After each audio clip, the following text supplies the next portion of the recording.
በአማራ ክልል ጎንደር ቀጠና በተወሰደ እርምጃ ታላቋ ከተማ በፋኖ ቁጥጥር ስር መዋሏ ሲነገር በጎጃምና በወሎ በተደረገ ተጋድሎ አስደሳች ድል መመዝገቡም ተሰምቷል። በዝርዝር እንመለከተዋለን። ሰላም ጤና ይስጥልን። የተወደዳችሁ የኤንቢሲ ዜና አድማጭ ተመልካቾች ዕለተ ማክሰኞ ሰኔ 24 2017 ዓ.ም ለሰዓቱ የተሰሙ አዳዲስና ወቅታዊ መረጃዎችን ይዘንላችሁ መጥተናል። እናንተም እስከ ዝግጅታችን ፍጻሜ አብራችሁን ቆዩ።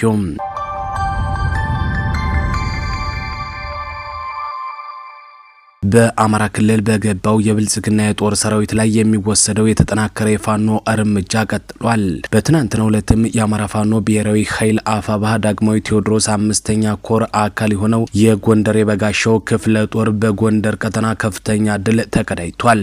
እንደ ምንጫችን ገለጻ የጎንደር የበጋሻው ክፍለ ጦር ወርቀ ደቦ ከተማን ተቆጣጥሯል።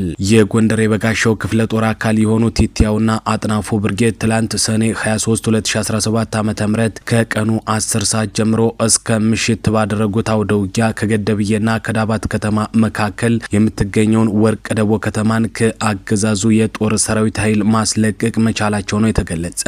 በየአቅጣጫው ዘመቻ ማዕበል ብሎ ለማጽዳት የገባው የአገዛዙ ኃይል በፋኖ እየተመታ ሲሆን በውጊያው ጠላት ከፍተኛ የሆነ ሰብአዊና ቁሳዊ ኪሳራ አስተናግዶ ወርቀ ደቦን ለጎንደር የበጋሻው ክፍለ ጦር አስረክቦ ከመደምሰስ ያመለጠው ደግሞ ጥቂት ኃይል ለመሸሽ ሞክሯል። ሆኖም ግን ከጥቃት ለማምለጥ ወደ ገደብዬ ከተማ የሸሸ ቢሆንም አሰበው ላይ ሳይደርስ በየመንገዱ በደፈጣ መመታቱን የተሰማ።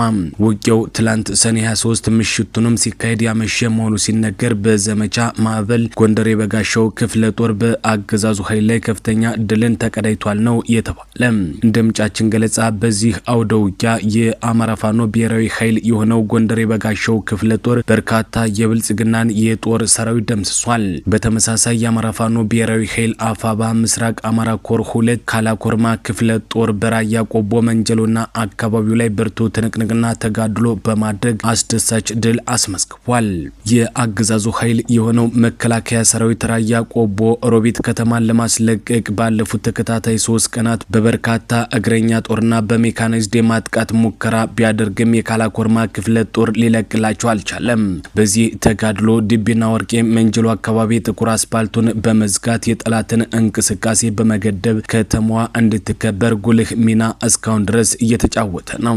ካላኮርማ ክፍለ ጦር ከተማውን እስከ መንጀሎ በመቆጣጠርም ተጋድሎ እያደረገ ሲሆን ወደ ከተማ በመጠጋት ለማጥቃት እንቅስቃሴ ያደረገውን የብልጽግና የጦር ኃይልንም በመመከትና መልሶ በማጥቃት ሙትና ቁስለኛ በማድረግ ይዞታውን አጠናክሮ ቀጥሏል። ከዚህ ጋር ተያይዞ በፋኖ በኩል የተገኘው ድልና ፋኖች የተቆጣጠሩት ቁልፍ ቦታ ጠላት በራያ በኩል ያለ ሰራዊቱንና በእጁ በኩል ያለ የጦር ኃይሉን እንዳይገናኝና እንዳያስተሳስር በማድረግም አከርካሪውን የሰበረ ድል እንደሆነ ተገልጿል። በዚህ ቀጠና የፋኖ ኃይሎችን ክንድ መቋቋም ያቃተው ያገዛዙ ሰራዊት በበኩሉ በመድፍ በዙ 23 በብረት ለበስና በሞርተር ንጹሃንን ኢላማ ያደረገ ጭፍጨፋ ግን እየፈጸመ ነው። በሌላ በኩል ከተለያዩ ቦታ ወደ ከተማዋ የሚገቡ ወጣቶችንና የቀን ሰራተኞችን ደግሞ እያፈሰ እንደሚገኝ ነው የተገለጸ። በተመሳሳይ በጎጃም ቀጠናም በተለያዩ ቦታዎች ላይ ድሎች የተመዘገቡ ሲሆን የአገዛዙ ኃይል በዘመቻ ማዕበል ስም በጎጃም ቀጠና በተለያዩ ቦታዎች እየገባ ማለቁን ቀጥሏል። በጎጃም 2ኛ ተፈራ ዳምጤ ክፍለ ጦር የዮሐንስ አለማየሁ ብርጌድ አገዛዙ ባወጀው የዘመቻ ማዕበል ጦርነት ከሰኔ 22 2017 ዓ.ም ጀምሮ ዘማ አስተሪዮ ዋሽራ ደም ድንጋይ ከወረዳዋ ዋና ከተማ አዲስ ዓለምና ዜጋንሳ በተባሉ ቦታዎች በተናጠልና ለጥምር ውጊያ አመቺ የሆኑትን ቦታዎች ደግሞ ከመብረቁ ተፈራ ብርጌድ ከክፍለ ጦሩ መች ኃይልና ከአበራዳሙ ሻለቃ ጋር ጠላትን ሙትና ቁስለኛ እያደረገ በአንዳንድ ቦታዎች የመጣውን ወደ መጣበት መልሶታል።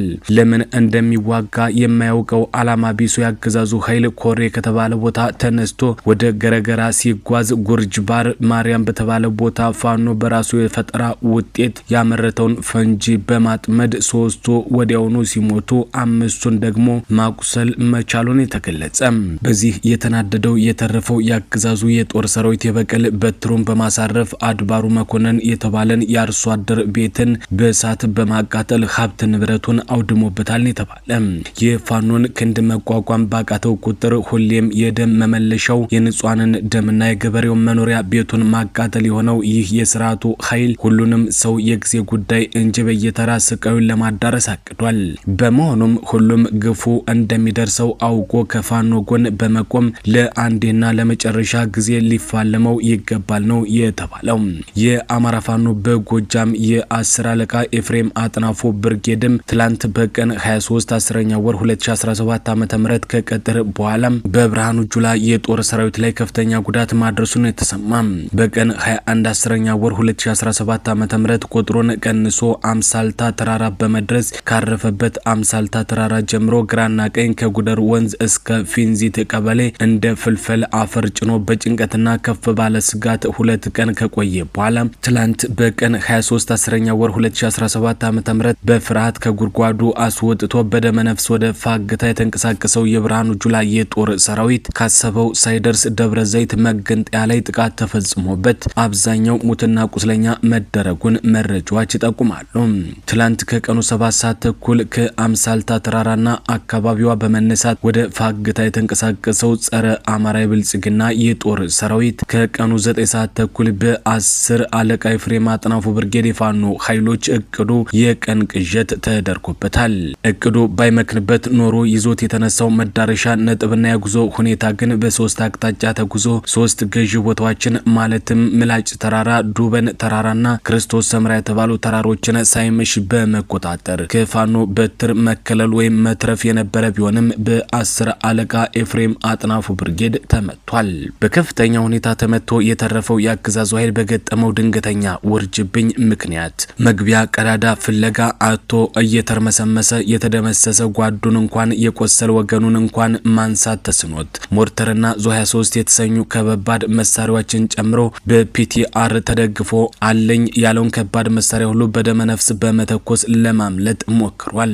በዚህ የደፈጣ ኦፕሬሽን በጠላት ላይ ብዛት ያለው ሰብአዊ ኪሳራና ተሽከርካሪን ጨምሮ ከፍ ያለ ቁሳዊ ጉዳት ማድረስ መቻሉን የተገለጸ። ነበልባሉ ገረመ ወንዳወቅ ብርጌድም በተመሳሳይ በተከታታይ ውጊያዎችን በማካሄድ የጀግንነት ስራውን ቀጥሏል።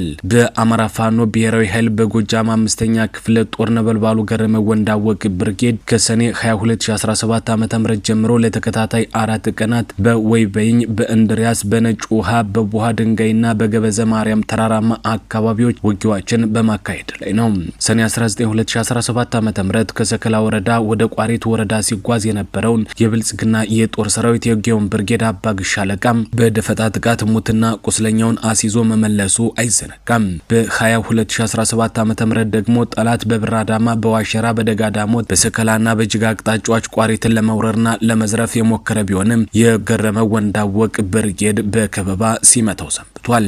በተመሳሳይ ቀን ከሰከላ ወረዳ ወደ ሐሙስ ወንዝ የገባውን ጠላት የገረመ ወንዳወቅ ብርጌድ ሻለቃ 3 በደቂቃዎች ውስጥ በመምታት ወደ መጣበት ሲመልስ ያገዛዙ ታጣቂዎች ደግሞ ሻፍራ ዳውሪት ላይ 2 ንጹሃንን በበቀል ሰውተው ተመልሰዋል ነው የተባለ።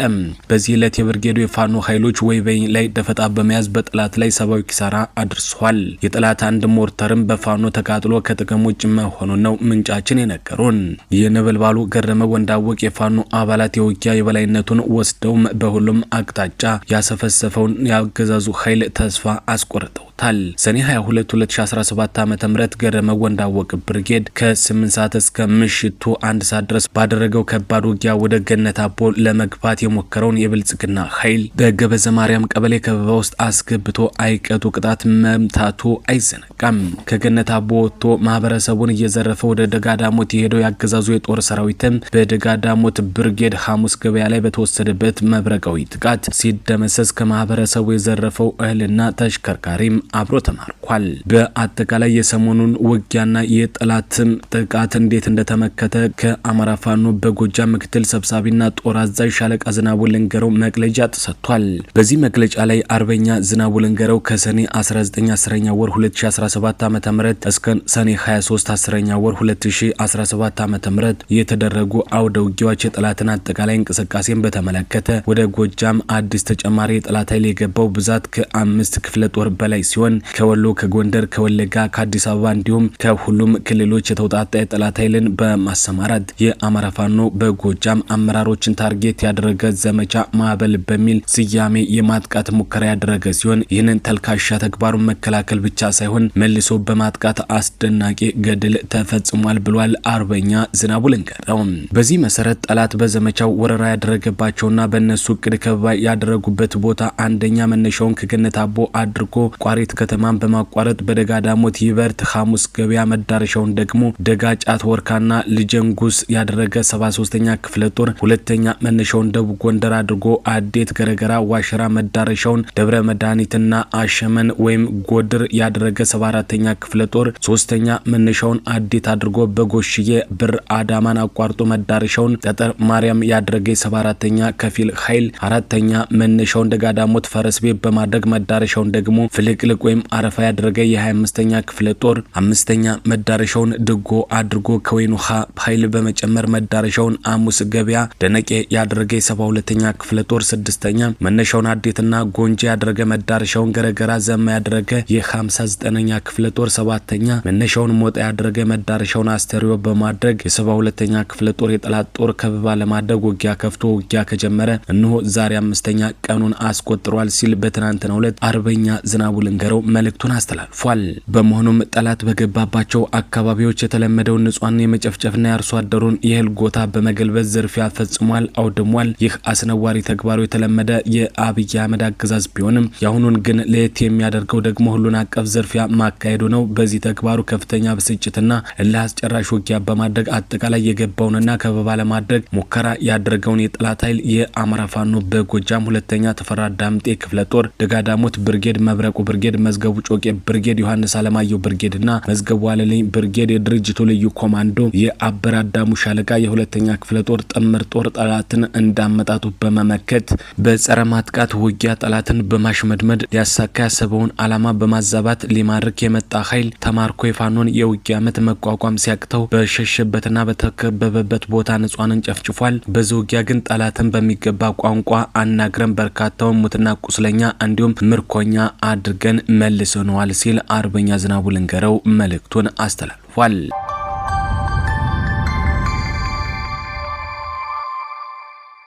የተወደዳችሁና የተከበራችሁ አድማጭ ተመልካቾች ለሰዓቱ የተሰሙ አዳዲስና ወቅታዊ መረጃዎች እነዚህ ነበሩ። በሌሎች የመረጃ ሰዓታችን እስከምንገናኝ መልካም ጊዜን ተመኘን።